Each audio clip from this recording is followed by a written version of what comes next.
Aura क्या होता है? ऑरा आपके इर्द गिर्द एक बायोफील्ड है। एनर्जी पॉइंट ऐसी चीज है कि दुनिया के तमाम अलोम और मज़ाहब इसको मानते हैं। जो सीईओ, बिजनेसमैन, उनका ऑरा कैसा होता है? जेंजिस के अंदर हार्ट ब्रेक, ब्रोकन हार्ट ये भी बहुत कॉमन है। आपका ऑरा बहुत ज्यादा बेस करता है आपकी नीयत पे। मेरे एक दोस्त है, तो उसने कहा जी कि आप जरा उनको देख लें। उस बच्ची ने सिर्फ एक बात ही पकड़ी रखी है कि जिसने मुझे हर्ट किया ना, बस उसका नुकसान कैसे हो। वो जो ग्रीन कलर की एनर्जी है वो उस बच्ची के अंदर जिस तरह इंजेक्ट की, वो मुझे पता या फिर अल्लाह जानता है। अस्सलाम वालेकुम नाज़रीन, आप देख रहे हैं the blue throat digital podcast. मैं हूं आपकी होस्ट राबिया बुखारी। आज के पॉडकास्ट का हमारा टॉपिक है ऑरा। ऑरा के साथ आप अपनी लाइफ और अपनी पर्सनालिटी के बारे में कैसे जान सकते हैं और ब्रोकन ऑरा को कैसे हील कर सकते हैं, और साथ ही साथ डिफरेंट कलर्स आपकी ऑरा और आपकी पर्सनालिटी के बारे में क्या कहते हैं। इसी पर बात करने के लिए हमने स्टूडियो में आज इन्वाइट किया है world's number 1 spiritual and aura healer Ijaz Ahmed Khan साहब को। अस्सलाम वालेकुम सर, कैसे हैं आप? मैं बिल्कुल ठीक ठाक हूँ जी।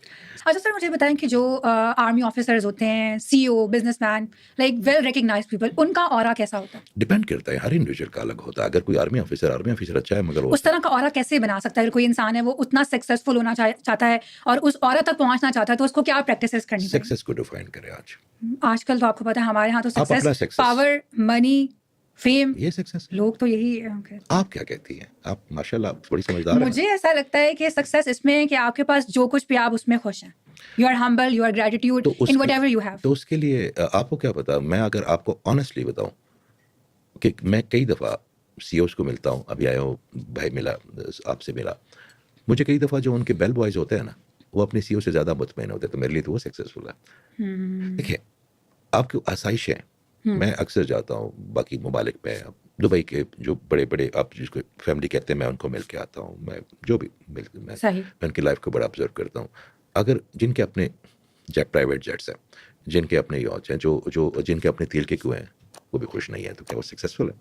बात यह है कि आपने किसी कैरेक्टर को नहीं सोचना। अभी बात हो रही थी आर्मी ऑफिसरान की, सीईओ की या बिजनेसमैन की।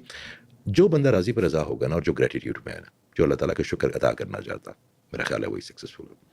ये आपने बहुत खूबसूरत बात की है। अच्छा, मुझे ये बताएगा, अगर एक इंसान मुसलसल एक नेगेटिव एनवायरनमेंट में रह रहा है, लेट्स सपोज कि उसके घर में भी नेगेटिविटी है, चाहे लेट इट बी पेरेंट्स हैं या बहन भाई हैं, और उसके ऑफिस का माहौल भी ऐसा है कि पॉलिटिक्स है इस तरह से, तो वो अपने ऑरा को कैसे मेंटेन करेगा? वो किस तरह से पॉजिटिव रहेगा अगर उसके इर्द गिर्द ही इतनी नेगेटिव एनर्जीज हैं? देखिए, मैं आपको एक बात इसको थोड़ा सा खोल के समझाता हूँ। जब शैतान ने कहा कि अल्लाह, या आप इंसान को अपना नायब बना रहे हैं, मैं तो उससे बड़ा हूँ, क्योंकि मैं रोशनी से बना हूँ, मैं आग से बना हूँ, ये मिट्टी से बना हुआ।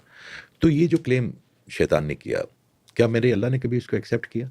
नो। वो तो उसका क्लेम है ना, मेरे अल्लाह ताला को पता। मगर जो ह्यूमन अपनी तमाम तवानाई जो अल्लाह ने उसको दी है, उसको इस्तेमाल में ले आएगा ना, तो शैतान से किसी चीज़ में काम तो नहीं होगा ना। वो उसका रास्ता रोक सकता है। एक लफ्ज़ है, औज़ुबिल्लाहि मिनश्शैतानिर्रजीम, बिस्मिल्लाहिर रहमानिर रहीम। रहमान भी और रहीम भी। अगर आप दिल से अल्लाह की पनाह मांग लें एक दफ़ा शैतान से, तो क्या भी कभी आप किसी बादशाह की पनाह मांगते हैं, किसी आम से सरदार की पनाह मांगते हैं, तो इतने वज़ेदार और गैरतमंद होते हैं कि वो नहीं जाने देते पनाह में आए हुए। तो मेरे अल्लाह ताला से वज़ेदार कौन है? तो अगर आप दिल से उससे पनाह मांग लेंगे शैतान की, तो क्या वो आपको अपनी पनाह में नहीं रखेगा, अपने अमान में नहीं रखेगा? हमें मांगना नहीं आता, हमारे अल्फाज में वो एनर्जी नहीं। अगर आप टॉक्सिक में हैं, मुझे एक बात का जवाब दें, बात फिर वही चली जाती है। करीम सल्लल्लाहु अलैहि वसल्लम का जो दौर था, उससे ज़्यादा टॉक्सिक दौर के बारे में कभी सोच सकते थे आप? नहीं, बहुत मुश्किल आए ना अकेला बंदा, चेंज किया ना हर चीज़, कायनात का रुख मोड़ा।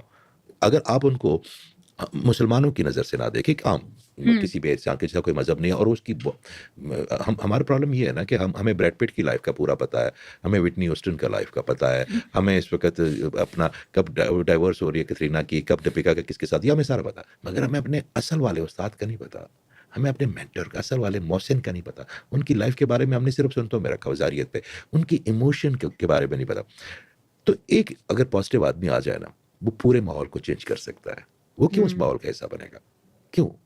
अगर आप पॉजिटिव हैं, तो आप अपने घर को पूरा चेंज कर सकते हैं। एक पॉजिटिव आदमी पूरे मुल्क का ऑरा चेंज कर सकता है, पूरी दुनिया का ऑरा चेंज कर सकता है। बड़े बड़े नाम लेके, महातीर को ले लें, आप कन्फ्यूशियस को ले लें, आप स्टालिन को ले लें, ये वो लोग थे जिन्होंने अपनी गुर्बत में रह के भी, अपने कम वसाइल में भी अपने आप को चमकाया। तो अगर आपको कोई प्रॉब्लम है घर पे, अगर आपको ऑफिस में प्रॉब्लम है, तो आप इतनी पॉजिटिव हो जाएं कि पूरे एटमॉस्फेयर को आप मिसाल बन जाए। हम क्या करते हैं कि हम कंप्लेन करते हैं। जब कंप्लेन हम करते हैं ना, तो सबसे पहले हम अपना नुकसान करते हैं, क्योंकि उससे इतनी स्ट्रॉन्ग एनर्जी नेगेटिव पैदा होती है कंप्लेन से, कि जो सबसे पहले आपकी स्टमक को खराब करेगी, आपके तवज्जुह से मैं बता रहा हूँ, आपका ठीक ऑरा है। खराब होगा। फिर आप आहिस्ता आहिस्ता आहिस्ता उन्हीं की तरह ज़ॉम्बी बन जाएंगे ना, जैसे वो नेगेटिव है तो आप भी बन जाएंगे। आपने तो ज़ॉम्बी नहीं बनना ना, आपने तो वैम्पायर नहीं बनना ना, आपने तो वो, मुझे पता है दुनिया में अंधेरे का कोई वजूद नहीं है, पता आपको? बिल्कुल। अंधेरा वहाँ पे होगा जहाँ पे रोशनी ना हो। छोटी सी एक दिया सलाई, माचिस की एक तीली पूरी रात के अंधेरे को एकदम खत्म कर देती है ना। आपने वो रोशनी बनना है, आपने वो सितारा बनना है जो रोशनी दे। आपने किसी चीज़ की, किसी टॉक्सिक माहौल की कंप्लेन नहीं करना। आपने इतनी पॉजिटिविटी भरनी है अपने आप के अंदर कि वो लोग आपको देखें। हाँ, पहले हमारे दोस्त अभी बाहर बैठे थे, तो मैंने उनसे कहा कि यार तुम्हारी इतनी अच्छी पॉजिटिव एनर्जी है कि you interrupt the other people demon. जो नेगेटिव लोग होंगे ना, वो आपसे बड़ा खार खाएंगे, क्योंकि उनके अंदर का गिल्ट हो कि हम ऐसा क्यों नहीं बन सकते। देखिए, शेर जो है ना, शेर अगर कोई घास खाता है तो उसको बहुत बुरा समझता है, क्योंकि वो घास खराब कर रहा है ना उसकी जंगल की। अगर उस घास खाने वाले को खुद शेर जो है वो गोश्त खाता है, तो वो बाकी जानवर उसको बुरा समझते हैं। देखिए, आपने ज़िंदगी में अपनी चीज़, आपकी आज़ादी की हद वहाँ से ख़त्म होती है जहाँ किसी दूसरे की आज़ादी की हद शुरू हो। तो आपने अपने मुआशरे में अपने इर्द-गिर्द एक ऐसा ज़ोन बनाना है, चाहे वो घर हो, चाहे बाहर हो, चाहे स्टूडेंट हो, चाहे फैमिली हो, कि उस ज़ोन को ना आप किसी को टच ना करें। अपनी नेगेटिव एनर्जी आपके उस ज़ोन में इंटरप्ट ना करें। और मुझे तो पूरा यकीन है, ख़ासकर पाकिस्तान के बच्चों पे बहुत ज़्यादा, इंडिया के बच्चे बहुत ज़्यादा अल्हम्दुलिल्लाह अब चीज़ों को समझ रहे हैं, चीज़ों की तरफ आ रहे हैं। वो भी वहाँ पे हमारे जो मुसलमान बहन भाई हैं, बड़े समझदार हैं। मेरा तो बड़ा इंटरेक्शन है उनके साथ, क्योंकि मैं ऑनलाइन देखता हूँ फिज़िकली, तो वो सारी दुनिया से लोग आते हैं। तो ये जो जेन ज़ी है ना, ये बड़ी समझदार है। एक तो ये छोटी-छोटी चीज़ों से किसी को अपने ऊपर इन्फ्लुएंस नहीं करनी। दूसरा, अल्लाह ताला ने इनको एक बड़ी अच्छी ख़ास चीज़ दे दी है कि they can see through you. आप उनके साथ फेक नहीं कर सकते। जो फेक होगा ना, वो उनको नहीं डाइजेस्ट होगा। That is true. अच्छा, लेकिन जेनज़ीज़ की आपने बात की है, तो जेनज़ीज़ के अंदर हार्ट ब्रेक, ब्रोकन हार्ट्स, ये भी बहुत कॉमन है। तो जो लोग ब्रोकन है, टूटा हुआ दिल है, वो अपने ऑरा को कैसे दोबारा से पॉजिटिव करेगा? ये आपने अपना सवाल किया। नहीं, इतना नहीं हो रहा तो सर, मुझे नज़र आ रहा जेनज़ीज़ का सवाल किया है। है। ठीक है। अच्छा, ऐसा है बच्चे के, आप इस कॉफ़ी के कप को अपने लिए बेहतर समझती हैं कि मैंने कॉफ़ी का गरम-गरम कॉफ़ी, मगर आपके मैन्युफैक्चरर को पता है कि कॉफ़ी आपके लिए इस वक़्त ठीक है और नहीं। मैं इस कॉफ़ी के कप को उठाता हूँ पीने के लिए, और ये मेरे हाथ से कप टूट जाता है। कितना दुःख होगा मुझे, क्योंकि मेरी सोच थोड़ी है। मुझे अगला फ्यूचर भी नज़र नहीं आ रहा। मुझे पता भी नहीं कि आगे मेरी जान कितने अच्छी कॉफ़ी मुझे मिलने वाली है। टूटेगा तो अच्छा कप मिलेगा। एक बात याद रखिएगा, मेरा लम्हा है।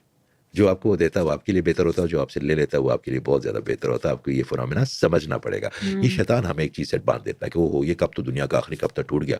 अब आपको कप तो मिलना नहीं। अल्लाह ने आपके लिए हो सकता है पूरा एक टी सेट रखा हो सकता है पूरा एक खूबसूरत किचन रखा हो, उसने आपको देना है। जब आप ये समझना शुरू कर देना कि दुनिया की कोई खबर बुरी खबर नहीं, दुनिया की कोई चीज़ आपके लिए बुरी नहीं, अल्लाह ताला ने उसमें आपके लिए आसानी फेंकी है। आप यकीन करें, उसमें 10 दरवाजे खुलेंगे आपके लिए। सही। सर, आपने तो बहुत सारे ऐसे केसेस डील किए होंगे। कोई ऐसा केस बताएँ जो आपके लिए बहुत मुश्किल रहा हो हीलिंग के दौरान? आज अभी का वाक़या, मैं ठीक है, क्योंकि मैं डिलीट कर लेता हूँ अपने माइंड से। मेरा एक ठीक है। दोस्त है, भाई है छोटा, तो उसने कहा जी कि आप ज़रा उनको देख लें। मैंने कहा जी मैं तो निकल रहा हूँ पॉडकास्ट पे, अभी एक जगह जाना है, खिदमत है, ये तो हमारा मेरी ये नौकरी है। तो उसके बाद मैंने तो उन्हें कहा जी आपको, मैं उनको पास ही हैं तो आप देख लें। तो मैं निकला, वो बच्ची बैठी हुई थी। मैंने उन्हें कहा जी बच्चे बताओ।